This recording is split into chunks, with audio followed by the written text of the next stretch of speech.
કહે હું ચોખ્ખો દાણો ચોખ્ખું મારું રૂપ કંકુ સાથે મેળ કરીને કંઈક નમાવ્યા ભૂખ પણ મગની સાથે મેળ કરીને ચોખ્ખો થયો બદનામ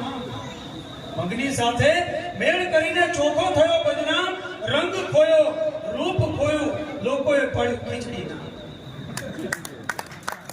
ચોખ્ખો કે હું ચોખ્ખો દાણો બોલો કેટલો સરસ મજાનો એમાં ભાત બને તો કેવો રૂડો રૂપોળો જોઈને ખાવાની ઈચ્છા થઈ જાય ખાલી ભાત ચડતા જોઈને સુગંધ આવતી હોય તો ઈચ્છા થઈ જાય આ ચોખ્ખો કે હું એકદમ ચોખ્ખો દાણો કંકુ સાથે મિત્રતા કરી અને કંકુ ચોખાનું તિલક કર્યું તો ભલા રાજા નમવું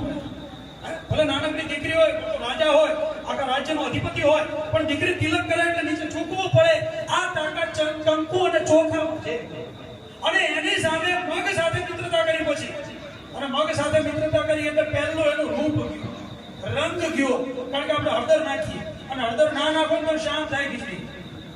રંગ ગયો રૂપ ગયું પેલી સરસ મજાની દેખાતી હોય સરસ મજાના ચોખા દાણો એની જગ્યાએ કેવું દેખાય એકદમ બધું ઢીલું પૂછું દેખાય અને છેલ્લે નામે ગયું ખીચડી નામ આવી ગયું એટલે સંતની સાથે સત્સંગ કરવાથી એનો સંગ કરવાથી એક કેવી સ્થિતિ થાય એક ચોખા અને કંકુ અને ચોખા અને એની સાથે મગ અને ચોખાનું ઉદાહરણ સામે રાખી